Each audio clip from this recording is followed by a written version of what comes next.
we're working on another one of our ABC builds. This is going to be the B build for the Bellamy house. I'm sorry if you can hear my dryer in the background. I've been waiting to record this all day and had to run the dishwasher. My air was on. Now the laundry. I can't win at this point, so there's just going to be background noise. And now Judy's getting involved too. Yep. That's what's happening. Honestly, I procrastinated on recording this. Like, it's literally an hour after I was supposed to have posted it. I couldn't decide what I wanted to build. I don't know if you guys ever... And my game was being super slow, as you can see me frustratingly shaking the mouse. But yeah, I just couldn't decide what I wanted to build. Like, I knew I wanted to build, but I kept changing my mind. Like, I would open the lot, and I would get ready, and I'd go, no, actually, I don't want to build this lot. So I would exit out, and I'd look again. And I'd pick a lot, and I'd go into the lot, and I'd get ready to build, and I'd go, no, I don't want to build this either. So the struggle is real. The struggle with this ladder was also real, because I kept placing it and then going, oh wait, but then it's going to be in the roof and having to move it. So that was fun. But anyways, this actually is not in Adiron itself. This lot is in Penrith. Penrith is basically... I don't want to get into the history of it. It's a subhood, more or less. Let's just go with that and move on with our lives. This house belongs to Elliot Bellamy and his son, Kelvin. His son's actually a teenager now. Elliot's close to being a senior, if not, should probably already be an elder, but I digress. Elliot was a townie who married into the rather large Bellamy family. He married Columby, who is... I think she was around the middle child, but she's related to pretty much all of the, like Severin, Narcisse, Jean-Baptiste, who's no longer alive, quite a few Sims. She's the daughter of Zachary as well. And yeah, he married her during the war. She is deceased from childbirth, I believe. And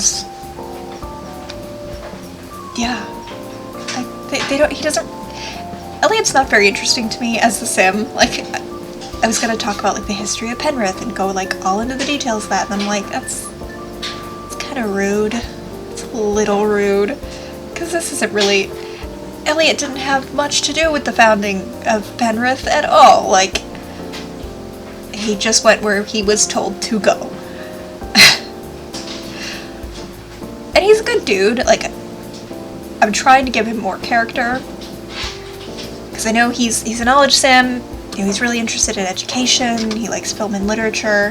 His son Kelvin, I can't remember what he is off the top of my head, but when he was a child, I'm looking at my spreadsheet, but it's not updated. He was into tinkering. And then, what do I got for traits? Because yeah, I didn't even look really too much. I just wanted to build the shell. I didn't want to super decorate or anything. And then I got in the mood to decorate, and I found myself starting to decorate and kept making myself stop. So yeah, Elliot is thoughtful, mean-spirited, interesting, unflirty, a bit of a wimp, and a savvy sculptor. Oh, and he's going to be addicted to opium. Cool. Great for me to know that. That explains probably why they're still in kind of a crummy house. But overall, like, he's not a bad dude. Like, he married what was a prestigious family, but, like, his part of it is not so prestigious anymore. Plus, with his wife gone, and then Zachary was indentured back in Adiron proper, like, not so great, must be said.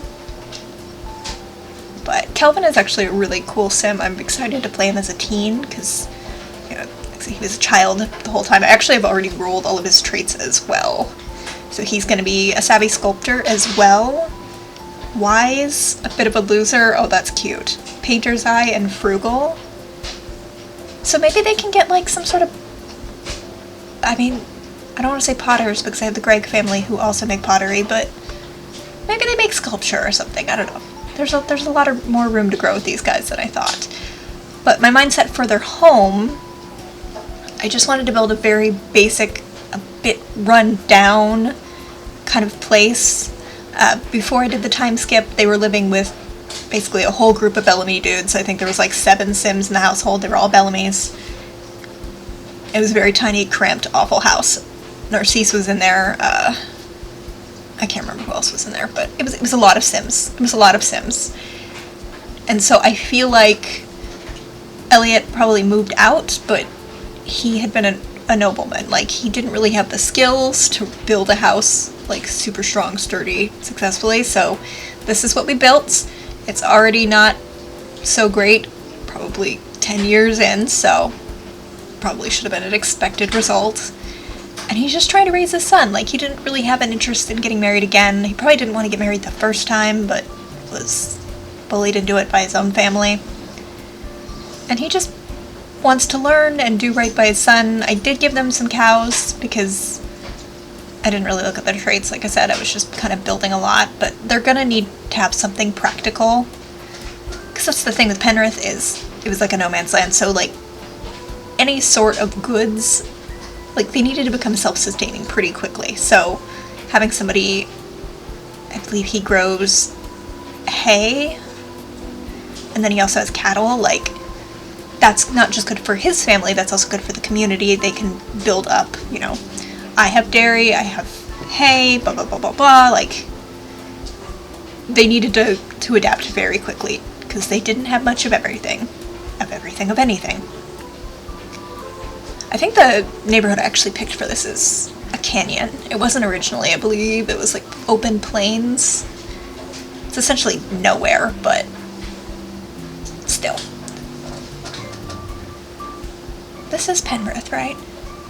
I just had a complete moment where I'm like, is this Tenby? And I'm just talking about Penrith. I do that. No, he's definitely in Penrith. Because Tenby is a whole separate subhood thing. It's a whole thing.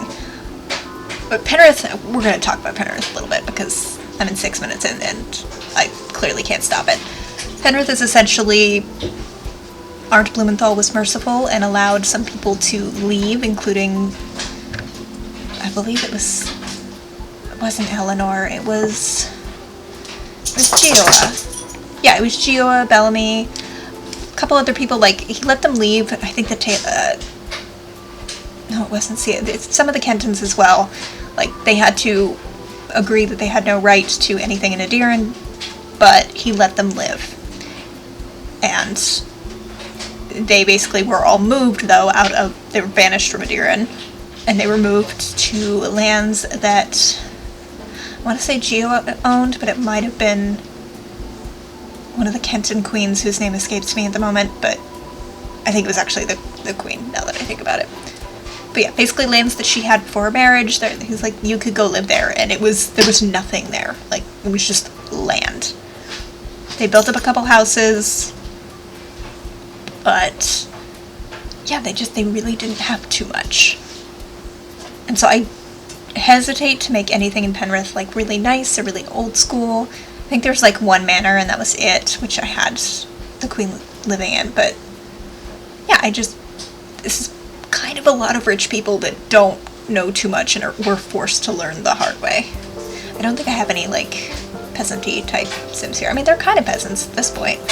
They really don't have a class. I'm thinking about giving them the outcast trait, but I don't know if I want Sims to react to them quite that way.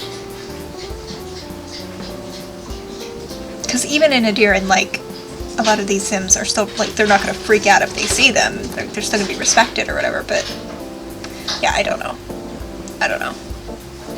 They do have prisoner tokens, or they're going to. I might have forgotten to give some of them, but so that they don't show up in Adiran, and then I'll take them away when I'm playing through Penrith. Because I play all my Tenby families and all my Penrith families like in a row, so that I can do that. I don't give prisoner tokens to Adiran Sims at large, because they're kind of allowed to go wherever they want now, but yeah, there's just a little bit more world building going on. I had the worst time trying to place this. I could not figure out what like made sense in terms of just where to place the food for the cows. I wanted to put it there, but then it kind of looked weird and it was blocking the window, and then I wanted to put it there, but it was like blocking, and I think I do end up leaving it there. I turned it and I just left it there, but it does look weird. It looks odd. I like the planters made out of stumps though, because they look very homemade. I don't know how effective this would be. I'm not a tree human, but tree human. A person who plants things. I'm trying to be, but so far, still have my black thumb. Yeah, I've killed cactus, so. yeah, we're just about done here. Like, I was kind of just looking for little bits and bobs. I wanted to do like a fireplace. Not one of the fireplaces that's functioning because I don't have time for that for this particular lot, but I was annoyed that the fireplace didn't continue upward. I was just like, why? Move it. But we're essentially done. I am looking forward to playing these guys, but it is further down in the rotation, so who knows when I'm actually going to play them. I'm still trying to get through Endearin'. But yeah, they have like a loft upstairs, they have the bathroom downstairs, big open space, like, it's really meant to be very basic. Bachelor pad, but not really kind of thing. You can see me dipping my toes into decorative stuff again. I'm like, what if I just... But I stopped decorating, because I'm not planning on decorating these lots, because there's so much I need to do. That's right, Judy. I don't know if you can hear her playing with her rope, but she concurs. So yeah, I hope you guys enjoyed this, and I will see you in the next one.